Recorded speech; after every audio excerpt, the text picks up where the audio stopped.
Hello,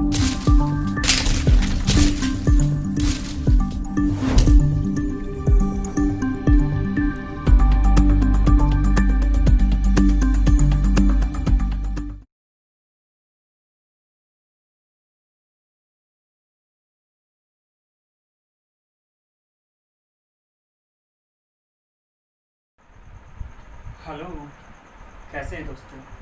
जय Hind. I hope अच्छे होंगे, है ना। तो चलिए, आज हम लोग स्टार्ट करने जा रहे हैं फिजिक्स। और फिजिक्स में क्लास 10th के पॉइंट ऑफ व्यू से जो हमारा सबसे अहम टॉपिक है वो टॉपिक है लाइट।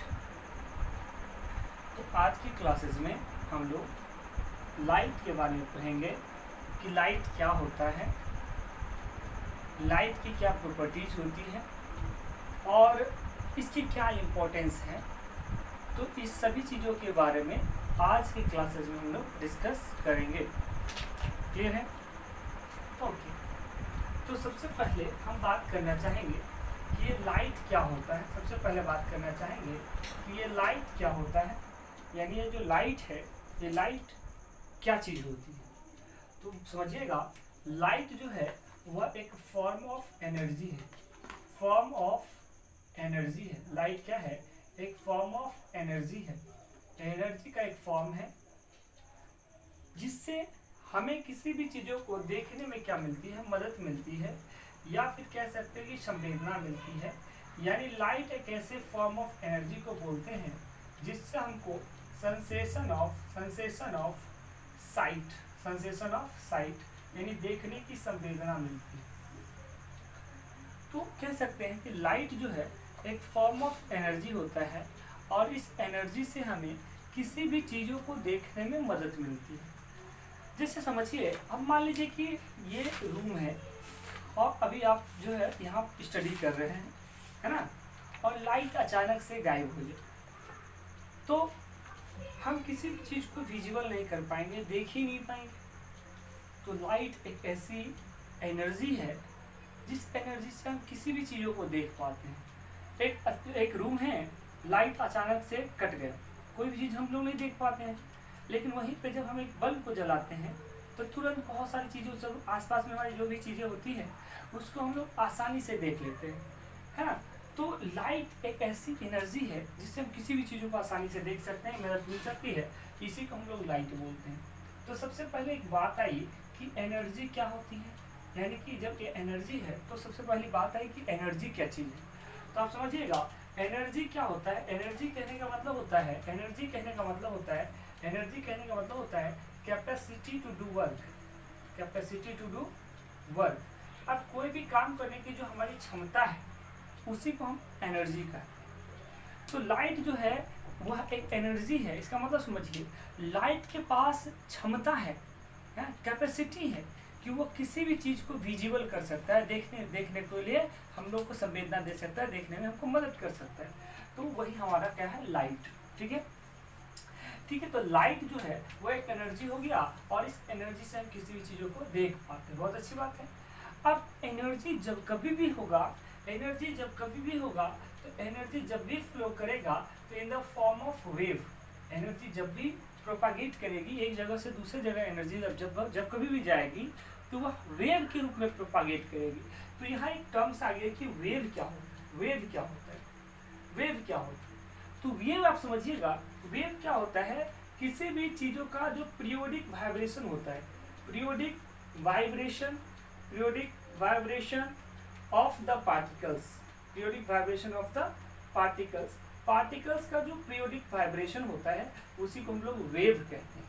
बातें समझ में नहीं आई तो ऐसे समझिए, जैसे मान लीजिए एक तालाब है ना, एक तालाब है और इस तालाब में पानी भरा हुआ है या बीकर है, इसमें पानी भरा हुआ है और इधर से जब आप स्टोन फेंकते हैं है ना, स्टोन फेंकते हैं तो इसमें देखिएगा एक राउंड सा रिबल्स बनता है और किनारे में जाके खत्म हो जाता है।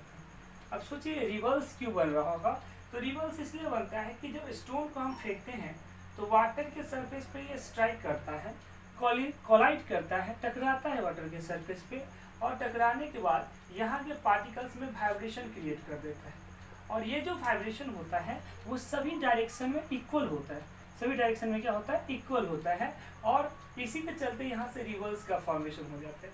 तो ये जो पीरियोडिक वाइब्रेशन हो रहा था ना पार्टिकल्स का, इसी को हम लोग बोलते हैं वेव। क्या बोलते हैं, वेव। तो वेव जो होता है, अब देखिए कि एनर्जी जब भी प्रोपागेट करेगा वेव के रूप में प्रोपागेट करेगा, और ये वेव जो होता है ना, ये वेव जो होता है ये दो टाइप्स के होते हैं, 2 टाइप्स में से डिवाइड कर सकते हैं। एक को बोलते हैं लॉन्गिट्यूडिनल वेव, और एक को बोल सकते हैं ट्रांसवर्सल वेव।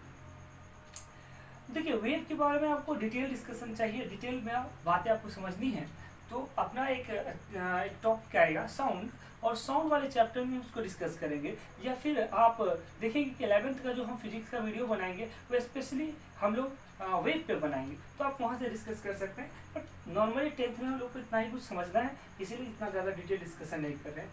तो वेव देखिएगा 2 तरह का होगा, एक लॉन्गिट्यूडनल और एक ट्रांसवर्सल। लॉन्गिट्यूडनल वेव का बेस्ट एग्जाम्पल है साउंड, और ट्रांसवर्सल वेव का सबसे बेस्ट एग्जाम्पल क्या होता है, लाइट। तो लाइट जो है हमारा वो ट्रांसवर्सल वेव है। बातें एकदम सिंपल सी बात कर रहे हैं, ज़्यादा कोई बहुत बड़ी रॉकेट साइंस नहीं बोल रहे हैं। बोले कि लाइट क्या होता है, तो आपको बताए लाइट क्या होता है, एक फॉर्म ऑफ एनर्जी होता है जिससे हम किसी भी चीज़ को आसानी से देख सकते हैं, है ना, या हम कह सकते हैं कि देखने में हमको संवेदना दे सकता है, तो वही हमारा लाइट कहलाता है। फिर आप देखें कि लाइट ठीक है, एनर्जी है। एनर्जी किसको कहते हैं, तो आपको बताएं कि किसी भी काम को करने की जो हमारी क्षमता है, कैपेसिटी है, किसी भी काम को करने की जो हमारी कैपेसिटी है, वही कहलाता है हम लोगों का क्या, एनर्जी कहलाता है, एनर्जी कहलाता है। दैट मीन्स लाइट के पास कैपेसिटी है कि वो किसी भी चीज़ को हम लोग को विजिबल करा दे, इसीलिए लाइट क्या है, एक फॉर्म ऑफ एनर्जी है। फिर देखिए कि एनर्जी जो होता है वो वेव की एनर्जी जब कभी प्रोपागेट करेगा, प्रोपागेट करना मतलब एक जगह से दूसरे जगह जाना, तो एनर्जी जब कभी भी प्रोपागेट करेगा एक जगह से दूसरी जगह तक जाएगा, तो हमेशा वो वेव के रूप में जाएगा, वेव के रूप में जाएगा। तो आप फिर देखिए कि वेव किसको बोलेंगे, तो समझाएं आपको कि किसी भी पार्टिकल्स का जो वाइब्रेशन हो और वो वाइब्रेशन पीरियोडिक हो जाए, वाइब्रेशन कैसा हो जाए, पीरियोडिक हो जाए, तो उस वाइब्रेशन को हम लोग बोलते हैं वेव। क्या बोलते हैं, वेव बोलते हैं। वेव कितने तरह का, 2 तरह का, लॉन्गिट्यूडनल और ट्रांसवर्सल। लॉन्गिट्यूडनल का एग्जांपल क्या, साउंड, और ट्रांसवर्सल का एग्जांपल क्या, लाइट। क्या इतनी सी बातें इतनी सी बातें क्लियर है, इतनी सी बातें क्लियर है आपको, ठीक है। चलिए अब हम लोग बात करने जा रहे हैं कि ठीक है लाइट, बातें आपको समझ में आ गई, थोड़ी थोड़ी बातें तो समझ में आई। अब हम लोग बात करेंगे कि लाइट जब कभी भी आएगा तो किसी न किसी ऑब्जेक्ट से आएगा, या तो वो ऑब्जेक्ट बल्ब हो सकता है, टॉर्च हो सकता है, कैंडल हो सकता है, सन हो सकता है, स्टार हो सकता है, ये जो भी चीज़ें होगी, तो लाइट कभी भी आएगा तो किसी न किसी ऑब्जेक्ट से आएगा, यस और नॉट, ऑब्जेक्ट से आएगा। तो जब ये ऑब्जेक्ट से आएगा तो जिस ऑब्जेक्ट से लाइट आता है, उसको हम लोग बोलते हैं सोर्सेज ऑफ लाइट। जिस ऑब्जेक्ट से लाइट आता है उसको हम लोग क्या बोलते हैं, जिस ऑब्जेक्ट से लाइट आता है उसको हम लोग बोलते हैं सोर्सेज ऑफ लाइट। यानी लाइट जिस सोर्स से आएगा, जिस ऑब्जेक्ट से आएगा, उसको हम लोग बोलेंगे सोर्सेज ऑफ लाइट। देखिए लाइट किसी ऑब्जेक्ट से आएगा, उसको हम लोग बोलेंगे सोर्सेज ऑफ लाइट, बहुत अच्छी बात है। लेकिन अपने इन्वायरमेंट में जो ऑब्जेक्ट है, क्या सभी ऑब्जेक्ट से लाइट आती है, नहीं आती है। अच्छा, तो कुछ ऑब्जेक्ट ऐसे हैं जिससे लाइट आता है, और कुछ ऑब्जेक्ट ऐसे हैं जिससे लाइट नहीं आता है। तो यहाँ पे बात कर रहे हैं कि वह ऑब्जेक्ट जिससे लाइट आएगा उसको बोलेंगे सोर्सेज ऑफ लाइट, यानी कि वैसा भी तो ऑब्जेक्ट है जिससे लाइट नहीं आता है। तो आप यहाँ से कह सकते हैं कि सर ऑब्जेक्ट को तो 2 भाग में डिवाइड कर सकते हैं, लाइट आ रहा है उसके आधार पर, लाइट नहीं आ रहा उसके आधार पर। तो यहाँ से ऑब्जेक्ट को आप 2 पार्ट में डिवाइड कर सकते हैं, जिसको एक को बोलेंगे जिससे लाइट इमिट होगा, एक से क्या होगा, लाइट इमिट होगा, एक से लाइट इमिट होगा, दूसरे से लाइट इमिट नॉट इमिट, दूसरे से लाइट इमिट नहीं होगा, है ना। जिससे लाइट इमिट होगा उसको बोलेंगे लुमिनियस ऑब्जेक्ट, और जिससे लाइट नहीं इमिट होगा उसको बोलेंगे नॉन लुमिनियस ऑब्जेक्ट। क्लियर है बात। तो ऑब्जेक्ट जो है अपने पास 2 तरह के हैं, कि कुछ ऑब्जेक्ट ऐसे हैं जिससे लाइट इमिट होता है, कुछ ऑब्जेक्ट ऐसे हैं जिससे लाइट इमिट नहीं होता है। जैसे देखिए ये व्हाइट बोर्ड है, इससे लाइट इमिट होता है, नहीं होता है। चलिए, तो नहीं होता है तो क्या बोलेंगे उसको, नॉन लुमिनियस बोलेंगे। वाल है, ये वाला जो वाल आप देख रहे हैं, वाल देख रहे हैं, वाल जो देख रहे हैं, तो क्या इस वाल से लाइट इमिट हो रहा है, नहीं हो रहा है, तो इसको क्या बोलेंगे, नॉन लुमिनियस बोलेंगे। अच्छा, बल्ब है, तो बल्ब से लाइट आता है कि नहीं आता है, ऑब्वियसली आता है, तो बल्ब को क्या बोलेंगे, लुमिनियस बोलेंगे। ठीक है, बहुत अच्छा है। कैंडल, कैंडल जो होता है उससे लाइट इमिट होता है, तो कैंडल को क्या बोलेंगे, लुमिनियस बोलेंगे। सन, सन से लाइट आता है, सन को क्या बोलेंगे, लुमिनियस बोलेंगे। ये सुनो, फैन, फैन से लाइट नहीं आता है, इसको क्या बोलेंगे, नॉन लुमिनियस बोलेंगे। बातें एकदम क्लियर हो रही है आपको कि सर ऑब्जेक्ट जो है अपने पास वो दो तरह, एक वैसा ऑब्जेक्ट जिससे लाइट इमिट होगा और एक ऐसा ऑब्जेक्ट जिससे लाइट इमिट नहीं होगा। तो जिससे लाइट इमिट होगा उसको तो लुमिनियस बोल देंगे, और वैसा ऑब्जेक्ट जिससे लाइट इमिट नहीं होगा उसको हम लोग नॉन लुमिनियस बोल देंगे। बहुत अच्छा बात है। और जो लुमिनियस ऑब्जेक्ट है ना, उसी को तो हम लोग बोलते हैं कि जो लुमिनियस ऑब्जेक्ट है ना, वही लाइट का क्या है, सोर्स है। तो इसको आप बोल सकते हैं कि इसी को हम लोग बोलते हैं सोर्सेज ऑफ लाइट। इसको हम लोग बोलते हैं सोर्सेज ऑफ लाइट, यानी लाइट का तो यही सोर्स है, इसी सोर्स से लाइट आएगा, तो luminous object he sources of light. बहुत अच्छी बात है। देखिए, लाइट तो दो, लाइट जब भी आएगा तो लुमिनियस ही होगा, इमिट करने वाला लुमिनियस ही होगा। लेकिन बाद में देखिएगा कि ये लुमिनियस ऑब्जेक्ट भी जो है ना, ये लुमिनियस ऑब्जेक्ट को भी हम लोग दो पार्ट में डिवाइड कर सकते हैं। कैसे डिवाइड कर सकते हैं कि ठीक है, लाइट जो है किसी सोर्स से आएगा, उसको सोर्सेज ऑफ लाइट या लुमिनियस ऑब्जेक्ट बोलेंगे। लेकिन बहुत सारी लुमिनियस ऑब्जेक्ट को नेचर ने ही बना के हमको दिया और उसका यूटिलाइज हम लोग फ्री ऑफ कॉस्ट कर रहे हैं, फ्री ऑफ कॉस्ट कर रहे हैं। जैसे सन, सन से जो लाइट आ रही है उस लाइट का हम लोग यूज जो है फ्री ऑफ कॉस्ट कर रहे हैं कि नहीं कर रहे। अच्छा, स्टार से जो लाइट आती है उस लाइट का भी हम लोग फ्री ऑफ कॉस्ट यूज कर रहे हैं। भले ही नेग्लिजिबल हम लोग का सन स्टार आपको सरफेस पे नहीं आ पाता है, सन तो भी एक स्टार ही है ना। तो ये जो कुछ नेचर ने लाइट बना के, लाइट का सोर्स बना के हमको दिया, जिसका यूज हम लोग क्या करते हैं, फ्री ऑफ कॉस्ट करते हैं। और कुछ सोर्सेज ऑफ लाइट ऐसे भी तो हैं जिसको हम लोगों ने ही बना लिया, जैसे बल्ब, जैसे कैंडल, जैसे टॉर्च। कौन बनाया, हम लोगों ने बना दिया। क्यों बना दिया, तो अपने कामों को कंफर्टनेस फील कराने के लिए, अपनी व्यवस्थाओं को सुदृढ़ करने के लिए, अच्छा करने के लिए हम लोगों ने ये सोर्सेज ऑफ लाइट को खुद से बना लिया। अब देखिए, सन क्या है, तो सन मॉर्निंग से लेकर इवनिंग तक और नाइट में जो है आपको सन रहेगा नहीं रहेगा। तो ऐसे सिचुएशन में हम लोग किसी चीज़ को कैसे विजुअल कर लेंगे, तो हम लोगों ने सोचा कि चलो कुछ और चीज़ का देखते हैं। तो देखिए कि उस तरह से हम लोग डेवलपमेंट जैसे जैसे हो रहा है, तो वैसे वैसे सोर्सेज ऑफ लाइट हम लोग सोर्स खोजते चले जा रहे हैं। ये सुनो, तो यहाँ आप देखिएगा कि लुमिनियस ऑब्जेक्ट को हम लोग दो पार्ट्स में डिवाइड कर सकते हैं। एक वैसा लुमिनियस ऑब्जेक्ट जिसको हम लोगों ने बनाया, और एक ऐसा लुमिनियस ऑब्जेक्ट जिसको नेचर ने बनाया। तो नेचर ने जिसको बनाया उसको बोलेंगे natural luminous, natural luminous, natural luminous object, natural luminous object. और एक को हम लोगों ने भी बना दिया ताकि हम लोग अपने कामों को सुदृढ़ कर पाएं, तो उसको बोलते हैं artificial, artificial luminous object, artificial luminous object, artificial luminous object. Example में आप लिखना चाहें तो लिख सकते हैं, जैसे कि टॉर्च हो गया, जैसे कि कैंडल हो गया, जैसे कि बल्ब हो गया, है ना। ये सब क्या है, आर्टिफिशियल हो गया। यहाँ पे लुमिनियस, नेचुरल लुमिनियस में आप लिखना चाहें तो क्या लिख सकते हैं कि जैसे कि सन हो गया, स्टार हो गया, है ना। तो ये सब को हम क्या लिख सकते हैं, नेचुरल लुमिनियस ऑब्जेक्ट कह सकते हैं। बात एकदम क्लियर हो रही है कि सर लुमिनियस ऑब्जेक्ट को हम लोग दो पार्ट्स में डिवाइड कर दिए, एक को बोले नेचुरल लुमिनियस, एक को बोले आर्टिफिशियल लुमिनियस। नेचुरल लुमिनियस उसको बोलेंगे जो नेचर ने हम लोग को बना के दे दिया और उसका यूज हम लोग फ्री ऑफ कॉस्ट कर रहे हैं, तो उसको बोलते हैं नेचुरल लुमिनियस। और वैसे लुमिनियस ऑब्जेक्ट जिसको हम लोगों ने खुद बनाया, क्यों बनाया, तो अपने कंफर्टनेस के लिए बनाया, तो उसको बोलते हैं हम लोग आर्टिफिशियल लुमिनियस। क्या बोलते हैं, आर्टिफिशियल लुमिनियस। एकदम बात क्लियर है। तो आपसे यदि कोई पूछ लेगा कि what do you mean by natural luminous, what do you mean by natural luminous, तो आप इसका डेफिनेशन बना सकते हैं, those luminous object, those luminous object which is made by nature and used by us free of cost. मतलब हम लोग कोई फ्री ऑफ कॉस्ट पर पैसा भी नहीं देते हैं और इसका यूज कर लेते हैं, तो उसको हम लोग बोलेंगे नेचुरल लुमिनियस। दूसरा होता है आर्टिफिशियल लुमिनियस। आर्टिफिशियल लुमिनियस का मतलब क्या होता है कि वैसा लुमिनियस ऑब्जेक्ट जिसको हम लोगों ने बनाया, क्यों बनाया, क्यों बनाया? कंफर्टनेस के लिए बनाया, कंफर्टनेस के लिए बनाया। तो लिख सकते हैं क्या? Those luminous object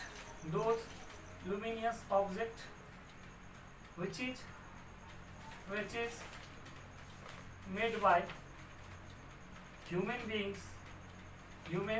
beings for their comfortness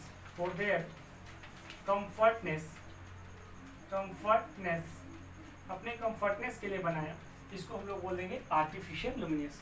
बातें क्लियर है? तो एकदम बातें क्लियर होना चाहिए कि लुमिनियस ऑब्जेक्ट दो तरह का, एक नेचुरल और एक आर्टिफिशियल। नेचुरल भी कितने, नेचुरल जो लुमिनियस होगा उसके अंतर्गत क्या बोल सकते हैं आप कि वैसा लुमिनियस ऑब्जेक्ट जिसको नेचर ने बनाया नेचुरल लुमिनियस, जिसको ह्यूमन ने बनाया उसको बोलेंगे आर्टिफिशियल लुमिनियस। बात एकदम क्लियर है? अब जो हम लोग बात करेंगे आएंगे हम लोग किसमें? Non luminous object. तो देखिए नॉन लुमिनियस जो ऑब्जेक्ट है, इस नॉन लुमिनियस ऑब्जेक्ट को आप क्लासीफाई कर सकते हैं थ्री पार्ट्स में। क्योंकि देखिए इससे तो लाइट इमिट नहीं होता, लेकिन यदि लाइट इस पे आएगा तो ये तो लाइट के पास कुछ ना कुछ तो बिहेव करेगा। तो इसको आप डिवाइड कर सकते हैं थ्री पार्ट्स में, जिसको आप बोल सकते हैं क्या? ट्रांसपेरेंट, और एक को बोल सकते हैं ट्रांसलूसेंट, और एक को बोल सकते हैं ओपेक ना। तो ट्रांसपेरेंट किसको बोलेंगे? ट्रांसपेरेंट वैसे ऑब्जेक्ट को बोलते हैं जिससे लाइट इजीली पास कर जाता है, आसानी से आर पार कर जाता है। जैसे कि मान लीजिए कि ग्लास लिए, शीशे का एक टुकड़ा लिए, और इस पे यदि आप लाइट दीजिएगा, इस पे यदि लाइट आएगा तो लाइट क्या होगा? आसानी से पास कर जाएगा। तो इस ग्लास को आप क्या कहिएगा? यदि ये ग्लास है तो इसको क्या बोलिएगा? Transparent object. क्या बोलेगा? Transparent object. या जो भी चीज़ें हैं जिससे कि लाइट आसानी से आर पार हो जाता है, एक मीडियम से एक सरफेस से लेकर दूसरे सरफेस से बाहर चली जाती है, तो उसको हम लोग बोलते हैं ट्रांसपेरेंट। दूसरा होता है ट्रांसलूसेंट। ट्रांसलूसेंट का मतलब क्या होता है? वैसा ऑब्जेक्ट जिससे लाइट पार्शियली पास होगा। यानी इससे मैं लिख सकता हूँ कि यदि पार्शियली पास हो गया तो ट्रांसलूसेंट। पार्शियली मतलब आंशिक रूप से, बहुत कम अमाउंट में, लेस अमाउंट में, तो जिससे लाइट आपको पार्शियली पास होता है उसको हम लोग बोलते हैं ट्रांसलूसेंट। जिससे पूरा पास हो जाता है, टोटल मतलब कह सकते हैं क्या? मैक्सिमम कह सकते हैं, टोटल तो नहीं कह सकते, मैक्सिमम लाइट जिससे पास कर जाता है तो उसको हम लोग बोल सकते हैं ट्रांसपेरेंट। क्या बोल सकते हैं? ट्रांसपेरेंट। जिससे पार्शियली पास करेगा उसको बोलेंगे ट्रांसलूसेंट, और जिससे पास ही नहीं करेगा, डज नॉट पास, जिससे पास नहीं करेगा, जिससे लाइट पास ही नहीं करेगा, तो उसको हम लोग बोलेंगे ओपेक। जैसे कि लकड़ी है, इधर से लाइट देंगे तो उस साइड नहीं जाएगा, तो ये लकड़ी क्या कहलाएगा? आपको ओपेक कहलाएगा। जैसे प्लास्टिक हो गया, बटर पेपर हो गया, तो उस पर लाइट आप दीजिएगा तो लाइट उससे क्या होगा? पार्शियली पास करेगा, तो उसको आप क्या बोलिएगा? ट्रांसलूसेंट बोलिएगा। ग्लास हो गया, वाटर हो गया, ऐसे कुछ भी चीज़ें होंगी जिससे कि लाइट क्या होता है? फुल्ली एक साइड से आता है, दूसरे साइड से निकल जाता है, तो उसको हम लोग बोलते हैं ट्रांसपेरेंट।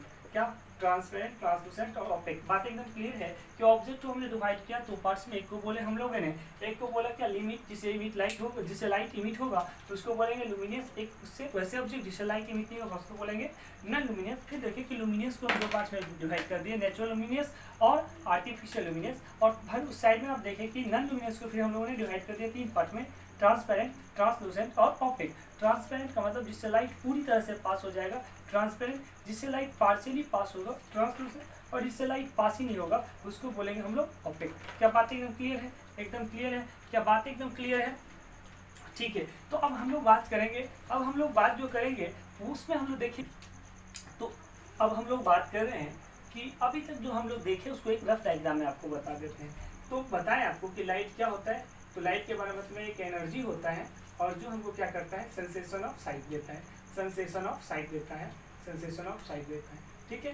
फिर उसके बाद देखिए हम लोग एनर्जी के बाद देखिए कि वेव क्या होता है, वो उसको वेव के बारे में आपको बताएं।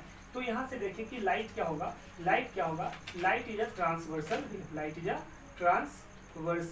वेव। ये आप देखा, light is a transversal wave. अच्छा, तो उसके बाद देखिए कि लाइट जो होता है वो किसी न किसी ऑब्जेक्ट से आता है, तो ऑब्जेक्ट से जब आता है तो इसके तरह से हम लोग ऑब्जेक्ट को जब क्लासीफाई किए तो दो तरह का ऑब्जेक्ट बन गया। एक हो गया आपको लुमिनियस और एक हो गया हम लोग का नॉन लुमिनियस हो गया, और लुमिनियस और नॉन लुमिनियस हो गया। लुमिनियस को आप देखें कि जिससे लाइट इमिट होगा वो लुमिनियस, और जिससे लाइट इमिट नहीं होगा। जिससे लाइट इमिट नहीं होगा, उसको बोले हम लोग नॉन लुमिनियस। बहुत अच्छा है। फिर देखिए कि लुमिनियस को हम लोगों ने दो पार्ट में डिवाइड कर लिया, एक नेचुरल लुमिनियस,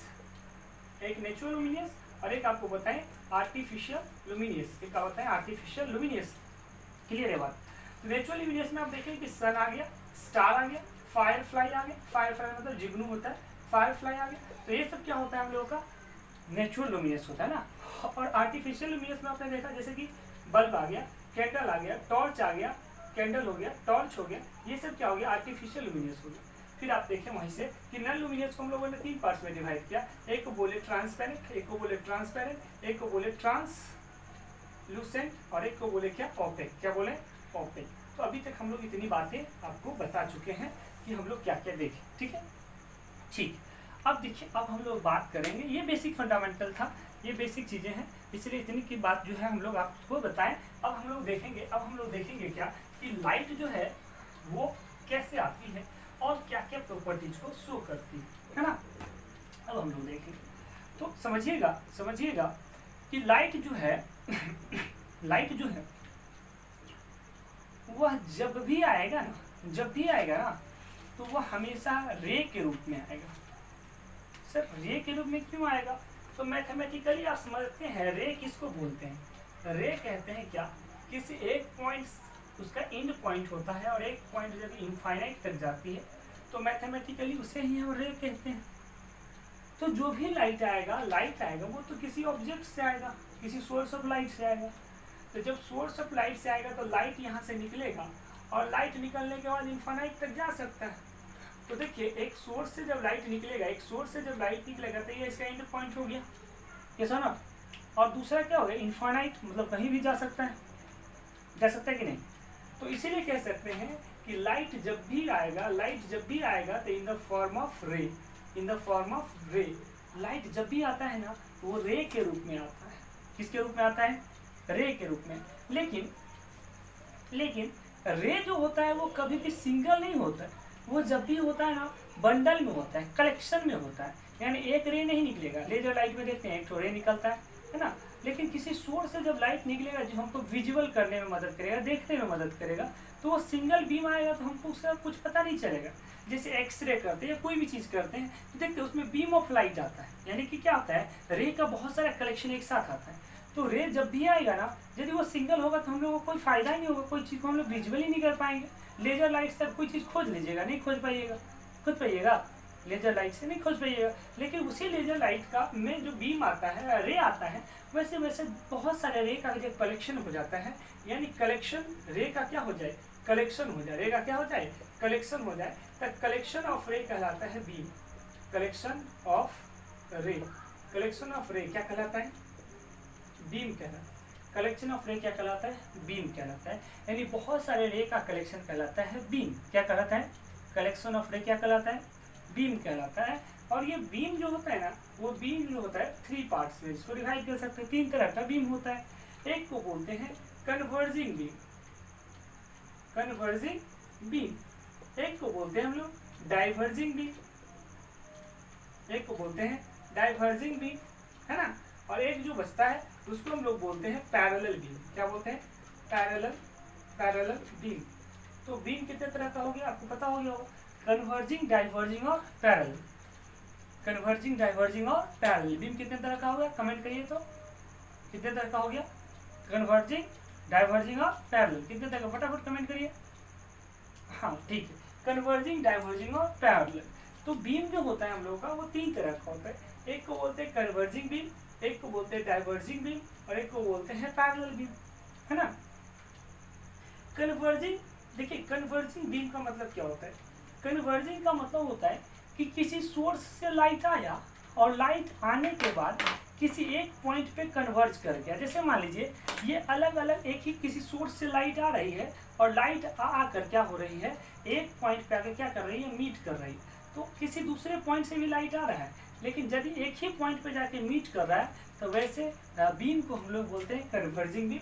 जैसे मान लीजिए ऐसे करके लाइट आ रही है, जिसे अलग अलग सोर्स से भी लाइट आ सकती है, लेकिन आने के बाद वह यदि एक ही पॉइंट पे मिलती है तो इसको बोलते हैं कन्वर्जिंग बीम। क्या बोलते हैं?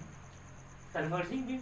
मैं आपको अच्छे तरीके से इसे बता देता हूँ, पहले आप समझ जाइए एक बार, है ना। कन्वर्जिंग बीम, एक को बोलते हैं डाइवर्जिंग बीम। डाइवर्जिंग बीम का मतलब क्या होता है, एक पॉइंट से लाइट निकला और अलग अलग डायरेक्शन में चला गया। एक पॉइंट से लाइट निकला और अलग अलग डायरेक्शन में चला गया, इसको बोलते हैं हम लोग डाइवर्जिंग बीम। क्या बोलते हैं, डाइवर्जिंग बीम। सर बातें एकदम क्लियर नहीं होती सर कन्वर्जिंग डाइवर्जिंग में। हाँ ये तो समझ में आया कि लाइट किसी एक पॉइंट पर आ जाएगा तो कन्वर्ज, और एक जगह से अलग जाएगा तो डाइवर्ज। याद करने के लिए आपको बताते हैं, देखिएगा कोई भी मूवी हम लोग देखते हैं तो उस मूवी में क्या देखते हैं कि एक हीरो होता है और बहुत सारा विलेन क्या करता है, उसको पकड़ के मारता है, मारने के लिए दौड़ता है, पीटने के लिए दौड़ता है। तो वो क्या करेगा, वो जो होता है हीरो, वो क्या करता है, हेड डाउन करके बैठ जाता है। और जब वो सबको मारने के लिए दौड़ता है तो सब व्यक्ति का एम, सब विलेन का क्या एम रहता है, क्या एम रहता है, हीरो को पीटना, कुटाई करना, है ना। यानी कि सब कोई मिलकर एक ही व्यक्ति पे मिल गया, एक ही व्यक्ति पे लग गया, तो वो कहलाएगा कन्वर्जिंग। क्या कहलाएगा, कन्वर्जिंग। सबको मिलकर एकदम कूटने के लिए पहुंच गया तो उसको क्या बोलेंगे, कन्वर्जिंग। और देखिए कुछ ही देर के बाद जो है हीरो ऐसे उठेगा और सब क्या होता है, धड़ाम धड़ाम करके हवा में उड़ना शुरू करता है। तो एक ही पॉइंट से एनर्जी आया और वो क्या हुआ, अलग अलग डायरेक्शन में डाइवर्ज कर गया, तो उस बीम को हम लोग बोलेंगे डाइवर्जिंग बीम। क्या बोलेंगे, डाइवर्जिंग बीम बोलेंगे। क्या बोलेंगे, डाइवर्जिंग बीम बोलेंगे। और एक होता है हम लोग का पैरेलल बीम। पैरेलल बीम क्या होता है कि यदि एक रे दूसरे रे के पैरेलल आता है, एक रे दूसरे रे के जब पैरेलल आता है तो ऐसे बीम को हम लोग पैरेलल बीम बोलते हैं। तो आपको बीम समझ में आ रहा होगा कि बीम क्या बोल रहा है। बीम कहने का मतलब होता है कि बीम तीन तरह का होता है, कलेक्शन ऑफ रे को हम लोग बीम बोलते हैं। और ये बीम तीन तरह का होता है, कन्वर्जिंग, डाइवर्जिंग और पैरेलल। कन्वर्जिंग का मतलब सभी चीज़ों को, सभी लाइट के रे को एक जगह पर मिल जाना, कन्वर्जिंग। एक जगह से बिखर जाना, डाइवर्जिंग। और एक रे के दूसरे रे से चला जाना, इसको क्या बोलते हैं, पैरेलल बीम बोलते हैं। बात एकदम क्लियर है, एक बार कमेंट करिए कि बात सबको क्लियर है ना। सबको एक बार कमेंट करिए फटाफट कि बात एकदम क्लियर है। हाँ कमेंट करिए। चलिए अब देखते हैं हम लोग कन्वर्जिंग, डाइवर्जिंग और पैरेलल। आप समझ गए। देखिए अब रे जो है ना, रे, इस रे के बारे में थोड़ा सा आपको डिटेल डिस्कशन करते हैं। तो समझ गए कि ना कि कलेक्शन ऑफ रे बीम कहलाता है। रे के बारे में थोड़ा सा और आपको समझा दे। देखिए रे जो है, लाइट का जब रे आती है, लाइट का जब रे आती है तो लाइट के रे जो है उसमें तो पार्टिकल्स होगा, पार्टिकल्स होगा, पार्टिकल्स होगा। इस पार्टिकल्स को बोलते हैं फोटोन। क्या बोलते हैं, फोटोन बोलते हैं, फोटोन बोलते हैं। तो लाइट जो होता है ना, जब वो रे के रूप में आता है तो उसमें पार्टिकल्स को फोटोन बोलते हैं। और लाइट के बारे में अब डिटेल डिस्कशन थोड़ा सा हम लोग कर रहे हैं। तो लाइट को हम लोग कह सकते हैं कि लाइट के पास ड्यूअल नेचर होता है। ड्यूअल नेचर होता है, ड्यूअल मतलब दो ठो नेचर होता है। एक नेचर कहलाता है पार्टिकल नेचर, पार्टिकल नेचर, और एक कहलाता है हम लोग का वेव नेचर, वेव नेचर। देखें तो आपको जो हम स्टार्ट किए वीडियो उसमें देखें आपकी नहीं कि वेव के बारे में कुछ बात कर रहे हैं। तो वेव के बारे में हम लोग को अभी 10th के लेवल में अप टू 10th तक हम लोग को वेव के बारे में ज़्यादा कुछ जानने की आवश्यकता नहीं है। अभी हम लोग ज़्यादा बात जानते हैं किसमें, पार्टिकल के बारे में जानना है। तो पार्टिकल के बारे में हम लोग देखेंगे, ठीक है। तो अब यहाँ से लेकिन याद रखिए कि लाइट के पास दो नेचर होता है, एक पार्टिकल नेचर भी होता है और एक वेव नेचर भी होता है। तो पार्टिकल नेचर के अंतर्गत क्या होता है, पार्टिकल नेचर के अंतर्गत आता है रिफ्लेक्शन और क्या आता है, रिफ्रैक्शन। रिफ्लेक्शन और रिफ्रैक्शन जो होता है वो पार्टिकल नेचर के अंतर्गत आता है। पोलराइजेशन, डिफॉर्मेशन, ये सब जो टर्म्स आते हैं वो आपको वेव नेचर के अंतर्गत आता है, ठीक है। तो अभी हम लोग देख रहे थे कि रे के बारे में, कि रे कैसे कैसे आता है, उसका कलेक्शन कैसे बीम कहलाता है, बीम कितने तरह का होता है, लाइट की कितनी प्रॉपर्टीज है, ये सब हम लोग देख रहे थे। अब हम लोग देखेंगे, अब हम लोग देखने जा रहे हैं कि ठीक है लाइट कन्वर्जिंग हो, डाइवर्जिंग हो या फिर पैरेलल हो, कन्वर्जिंग हो, डाइवर्जिंग हो या पैरेलल हो, यदि वो लाइट किसी सोर्स से आ रही है, किसी सोर्स से आ रही है और आने के दौरान, रास्ते में जाने के दौरान यदि किसी नॉन ल्यूमिनियस ऑब्जेक्ट से टकरा गया, या मान लीजिए कि ल्यूमिनियस से टकरा गया, किसी भी चीज़ों से जब टकरा जाएगा तो लाइट तो जा रही थी और लाइट का कैरेक्टर होता है कि लाइट स्ट्रेट लाइन पाथ पे जाती है। लाइट जब भी जाती है वो स्ट्रेट लाइन पाथ पे जाती है। तो लाइट जा रही है लेकिन रास्ते में यदि कोई चीज़ मिल जाएगा तो उससे वो टकरा जाएगा, और टकरा जाने के बाद जैसे ही लाइट उससे टकराएगा तो टकराने के बाद दो चीज़ें हो सकती है। यदि वो ट्रांसपेरेंट या ट्रांसलूसेंट चीज़ है, ट्रांसपेरेंट या ट्रांसलूसेंट चीज़ है तो ट्रांसपेरेंट में तो मैक्सिमम लाइट पास कर जाएगा, है ना। ट्रांसलूसेंट में पार्शियली ही पास करेगा, लेकिन और लाइट तो रिफ्लेक्ट कर जाएगा, इधर बाउंस कर जाएगा। ओपेक में तो पूरा बाउंस ही कर जाएगा। तो कहने का मतलब हुआ क्या कि जब लाइट किसी रास्ते से जा रही है और रास्ते में कोई उसे ऑब्जेक्ट मिल गया और ऑब्जेक्ट मिलेगा तो उसे वो स्ट्राइक करेगा, और स्ट्राइक जैसे ही करेगा तो क्या करेगा, बाउंस कर जाएगा। बातें आपको ऐसे समझ में नहीं आता तो समझिए कि आप बॉल लेते हैं और बॉल को जब वॉल पे मारते हैं, बॉल जाती है, वॉल से टकराती है और टकरा के वापस आप ही की तरफ आ जाती है, तभी आप कैच ले लेते हैं, है ना। तो किसी चीज़ों का आना, किसी चीज़ों का जाना, ठीक है, और टकराना और टकरा के वापस आना, नहीं, जाना, टकराना और वापस आना, जाना, टकराना और वापस आना कहलाता है रिफ्लेक्शन। क्या कहलाता है, रिफ्लेक्शन। किसी चीज़ों का जाना, किसी सरफेस से टकराना और टकरा के वापस आ जाना क्या कहलाता है, रिफ्लेक्शन कहलाता है। क्या कहलाता है, रिफ्लेक्शन। तो अब हम लोग बात करेंगे लाइट के पार्टिकल नेचर की बात कर रहे हैं, तो पार्टिकल नेचर में दो नेचर हम लोग देखें, एक देखेंगे रिफ्लेक्शन और दूसरा देखेंगे हम लोग रिफ्रैक्शन। क्या देखेंगे, रिफ्रैक्शन देखेंगे। एक रिफ्लेक्शन देखेंगे, दूसरा रिफ्रैक्शन देखेंगे। रिफ्लेक्शन का मतलब समझते हैं, रिफ्लेक्शन बहुत बड़ी चीज़ नहीं, छोटी चीज़ है। रिफ्लेक्शन का मतलब क्या होता है, किसी चीज़ का जाना, टकराना और टकरा के वापस आ जाना। तो जाना, टकराना और आना को हम लोग बाउंस बोल सकते हैं, बाउंस, बाउंस, है ना, बाउंस। तो बाउंस किसी चीज़ का, जैसे मान लीजिए बॉल को लेके वॉल पे ऐसे मारे, वॉल पे टकराया, टकरा के वापस आ गया अपनी तरफ, तो ये कहलाएगा bouncing back of ball. Bouncing back of ball is known as reflection of ball. Ball गया है, टकराया है, वापस आ गया है, तो किसका रिफ्लेक्शन हो रहा है, बॉल का रिफ्लेक्शन हो रहा है। हम कुछ बोल रहे हैं, हमारी साउंड जा रही है, किसी सरफेस से टकरा रही है और टकरा के वापस आ जा रही है, इसको बोल देंगे रिफ्लेक्शन ऑफ साउंड। उसी तरह से लाइट आ रही है, किसी सरफेस से टकरा रही है और टकरा के वापस चली जा रही है, तो उसको बोलेंगे हम लोग रिफ्लेक्शन ऑफ लाइट। तो यहाँ से कह सकते हैं, यहाँ से कह सकते हैं क्या, bouncing back of light, bouncing back of light, bouncing back of light is known as reflection, is known as reflection. इसको हम लोग क्या बोल सकते हैं, रिफ्लेक्शन बोल सकते हैं। लाइट का बाउंस बैक होना ही क्या कहलाएगा, रिफ्लेक्शन कहलाएगा। लाइट का बाउंस बैक हो जाना क्या कहलाएगा, रिफ्लेक्शन कहलाएगा। आप सोचिए कि लाइट जो है ऐसे आ रही है, लाइट जो है ऐसे आ रही है,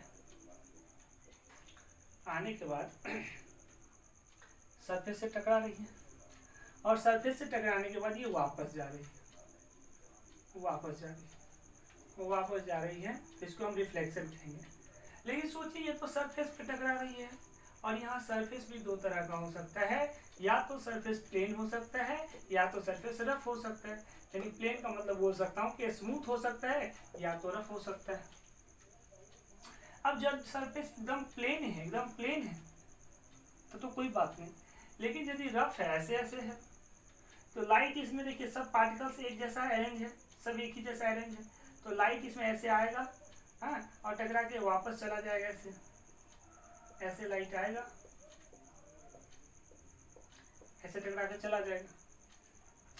इसमें सरफेस क्या रफ है, रफ है का मतलब क्या होता है, खुरदुरा है, जहाँ तहाँ ऊपर नीचे ऊपर नीचे। तो लाइट इसमें ऐसे आया, यहाँ देखिए ज़्यादा भाग तो इधर चला जाएगा, इसमें देखिए ऐसे आया तो इधर चला जाएगा, इसमें देखिए यहाँ पड़ेगा तो इधर ही चला जाएगा। तो इसमें क्या हो रहा है, इसमें क्या हो रहा है कि सरफेस इरेगुलर है, और सरफेस इरेगुलर होने के चलते रिफ्लेक्शन एक जैसा नहीं हो रहा है, बस इसमें पार्टिकल्स क्या सब एक जैसा है, जिसके चलते सभी जगह पर रिफ्लेक्शन एक जैसा हो रहा है। तो ऐसे रिफ्लेक्शन को हम लोग रेगुलर रिफ्लेक्शन कहते हैं। क्या कहते हैं, रेगुलर रिफ्लेक्शन कहते हैं।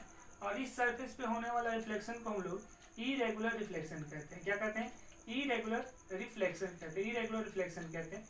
तो यदि आपको प्लेन सरफेस पे रिफ्लेक्शन होगा तो उसको हम लोग रेगुलर रिफ्लेक्शन कहेंगे, और यदि रफ सरफेस पे रिफ्लेक्शन होगा तो उसको हम लोग इरेगुलर रिफ्लेक्शन कहेंगे। इरेगुलर का ही रिफ्लेक्शन का नाम होता है डिफ्यूज रिफ्लेक्शन। क्या नाम होता है, डिफ्यूज रिफ्लेक्शन, डिफ्यूज रिफ्लेक्शन नाम होता है, इसी को कहीं कहीं पर डिफ्यूज रिफ्लेक्शन भी कहा जाता है। अब देखिए दोनों में क्या है कि रेगुलर रिफ्लेक्शन जो होता है वो स्मूथ सरफेस पे होगा, और इरेगुलर जो होगा आपको रफ पे होगा। तो जब ये रेगुलर रिफ्लेक्शन होगा तो इसमें जो आपको बनेगा वो इमेज का फॉर्मेशन बनेगा। मैं बात करूंगा इमेज कैसे बनता है, इमेज बनता है। और इरेगुलर में क्या होता है कि शैडो का फॉर्मेशन होता है, शैडो का फॉर्मेशन होता है। जैसे मान लीजिए मैं यहाँ खड़ा हूँ, है ना, तो आप देखिए ना कि जब हम यहाँ खड़े हैं तो आप मेरे पीछे वॉल है, यदि मान लीजिए वॉल है या वॉल है ही, मान क्या लीजिए वॉल है, तो लाइट जहाँ से इसी सोर्स से आ रहा है और हमारे सरफेस पे पड़ रहा है, हमारे बॉडी पे पड़ रहा है और रिफ्लेक्ट होने के बाद जब जा रहा है तो हमारा सरफेस क्या है, रफ है। और जब उस पर पड़ रहा है ना, जब उस पर पड़ रहा है ना तो वहाँ शैडो बन रहा है ना। लेकिन वहीं पे यदि मिरर होता ना तो वहाँ इमेज बन जाता। क्यों बन जाता, क्योंकि मिरर का सरफेस प्लेन होता है और मिरर के सरफेस प्लेन होने के साथ उसमें रेगुलर रिफ्लेक्शन होगा तो इमेज बनेगा, इमेज बनेगा। लेकिन इसमें सरफेस क्या है, रफ है, तो रफ है तो क्या बनेगा, शैडो बनेगा, शैडो। तो इमेज और शैडो में अंतर क्या है, तो इमेज कलरफुल होता है, कलरफुल होता है, कलरफुल होता है। देखिए जैसा हमने शर्ट पहना है इमेज में वैसा ही शर्ट दिखेगा, इज नॉट। हमारा जो फेशियल कलर है इमेज में वैसा ही दिखेगा। लेकिन शैडो क्या होता है, तो शैडो हमेशा एक ब्लैक स्पॉट होता है, ब्लैक स्पॉट होता है। यानी कि कैसा भी व्यक्ति क्यों ना हो, कैसा भी चीज क्यों ना हो, शैडो हमेशा उसका क्या बनेगा, काला ही बनेगा। क्लियर है बातें। तो अब हम लोग बात कर रहे थे इसमें आगे रिफ्लेक्शन में, जिसमें आप देखें कि रिफ्लेक्शन दो तरह का, रेगुलर और इरेगुलर। रेगुलर का मतलब समझ गए, रेगुलर का मतलब आप समझ गए कि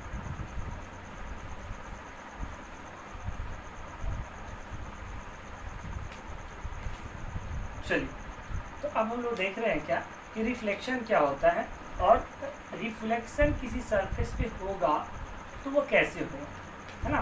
तो आप समझ गए कि इरेगुलर रिफ्लेक्शन जो होता है उसमें शैडो का फॉर्मेशन होता है और शैडो के फॉर्मेशन होता है इरेगुलर में। इसीलिए इरेगुलर को हम लोग नहीं पढ़ते, इरेगुलर के बारे में हम लोग को नहीं पढ़ना। मतलब हम लोग जो स्टडी करेंगे वो सिर्फ और सिर्फ रेगुलर के बारे में स्टडी करना है। क्लियर है बात। अच्छा, तब देखिए रिफ्लेक्शन, आप देखें कि रिफ्लेक्शन जब कभी भी होगा, तो रिफ्लेक्शन जब कभी भी होगा तो इसमें कुछ बातें होंगी। क्या बातें होगी कि किसी सरफेस पे लाइट, ऐसे मान लीजिए कोई सरफेस है, इस सरफेस पे लाइट आएगा, लाइट जैसे आना है, ठीक है, आया लाइट, इस सरफेस पे टकराया और टकरा के ये वापस चला गया, टकरा के क्या चला गया, वापस चला गया, तो इसको बोलेंगे हम लोग रिफ्लेक्शन, यानी कि बाउंसिंग बैक ऑफ लाइट। आप देखे थे पहले भी बताएं, bouncing back of light, bouncing back of light, light का जो बाउंसिंग बैक है उसी को हम लोग क्या बोलते हैं, रिफ्लेक्शन बोलते हैं। देखिए यहाँ पे क्या हुआ है, लाइट इधर से आया है, इस सरफेस पे टकराया है और टकराने के बाद ये चला गया।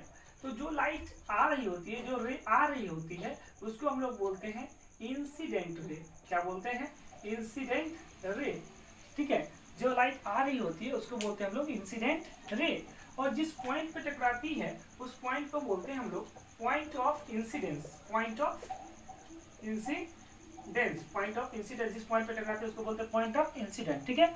और जो लाइट टकराने के बाद वापस जा रही होती है तो उसको हम लोग बोलते हैं रिफ्लेक्टेड रे। क्या बोलते हैं, क्या बोलते हैं, रिफ्लेक्टेड रे। क्लियर बात। आने वाला इंसिडेंट, आने वाला इंसिडेंट, जाने वाला रिफ्लेक्टेड, जिस पॉइंट पे टकराया पॉइंट ऑफ इंसिडेंट, आने वाला इंसिडेंट, जाने वाला रिफ्लेक्टेड, जिस पॉइंट पे टकराया पॉइंट ऑफ इंसिडेंट, आने वाला इंसिडेंट, जाने वाला रिफ्लेक्टेड, जिस पॉइंट पे टकराया पॉइंट ऑफ इंसिडेंट। और पॉइंट ऑफ इंसिडेंट पे एक इमेजिनरी लाइन ड्रॉ करते हैं, परपेंडिकुलर इमेजिनरी लाइन ड्रॉ करते हैं। ये रियल में एग्जिस्ट नहीं होता है, बट न्यूमेरिकल को सॉल्व करने के लिए इसको हम लोग इमेजिनरी मानते हैं।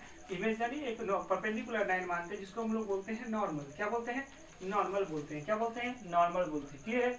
अब देखिए नॉर्मल और इंसिडेंट के बीच में कुछ ना कुछ एंगल बनेगा और जिस एंगल को बोलते हैं angle of incident, angle of incidence, angle of incidence बोलते हैं। इसको हम लोग एंगल आई से डिनोट करते हैं, एंगल आई से डिनोट करते हैं। और यहाँ पे नॉर्मल और रिफ्लेक्टेड रे के बीच में भी एक एंगल बनता है जिसको बोलते हैं angle of reflection, angle of reflection, angle of reflection, angle of reflection. और इसको हम लोग एंगल आर से डिनोट करते हैं। क्लियर बात। तो अभी क्या बताएं आपको, हम लोग बताएं कि इसमें तीन टर्म्स आप समझते हैं रिफ्लेक्शन में। एक होता है इंसिडेंट रे, एक होता है रिफ्लेक्टेड रे, एक होता है नॉर्मल, एक होता है आपको एंगल ऑफ इंसिडेंट, एक होता है angle of reflection.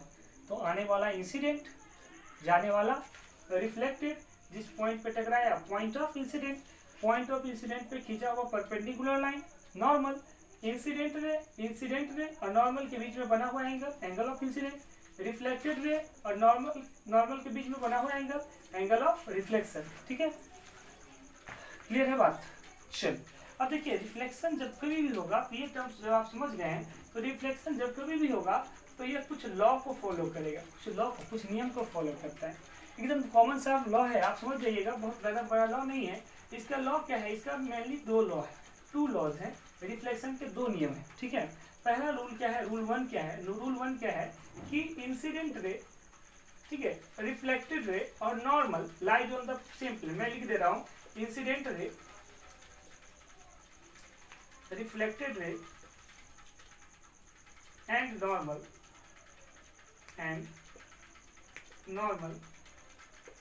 lies on the same plane, देखिए फर्स्ट वर्ड में क्लियर है कि इंसिडेंट रे, रिफ्लेक्टेड रे और नॉर्मल जो होगा वो सेम प्लेन पे होगा। प्लेन का मतलब समझते हैं, प्लेन का मतलब समझिए, प्लेन का मतलब समझिए। जैसे मान लीजिए कि ये अपना जैसे मान लीजिए क्या, हम जो है लाइट यहाँ पे, आप मान लीजिए अपने आप को सिचुएट करिए कि यहाँ पे हम लोग खड़े, ठीक है, यहाँ पे हम लोग खड़े, यहाँ से किसी कारणवश मान लीजिए हम लोग को तो हाइट है ना, तो ऐसे करके लाइट दिए, इसमें यहाँ इंसिडेंट करें, तो जब इंसिडेंट करेंगे यहाँ तो रिफ्लेक्ट होगी क्या, इस कॉर्नर में जाएगा नहीं। आप घर में देखिए, आप घर के किसी एक कॉर्नर से छत के ऊपर लाइट दीजिएगा, एक कॉर्नर से, मान लीजिए इस कॉर्नर में हम खड़े हैं, इस कॉर्नर से हम जो है यहाँ मान लीजिए इस कॉर्नर में हम लोग खड़े हैं, तो इस कॉर्नर से जब हम लाइट देंगे तो रिफ्लेक्ट करके क्या होगा, उस कॉर्नर में चला जाएगा, जस्ट हमारे अपोजिट कॉर्नर में जाएगा। यस और नॉट, यस। और उसी तरह से मान लीजिए कि घर के हम इस कॉर्नर में आके इधर से जब लाइट हम लोग ऊपर में मारेंगे तो रिफ्लेक्ट होने के बाद रिफ्लेक्ट होकर लाइट क्या आएगा, नीचे वाले कॉर्नर में आएगा।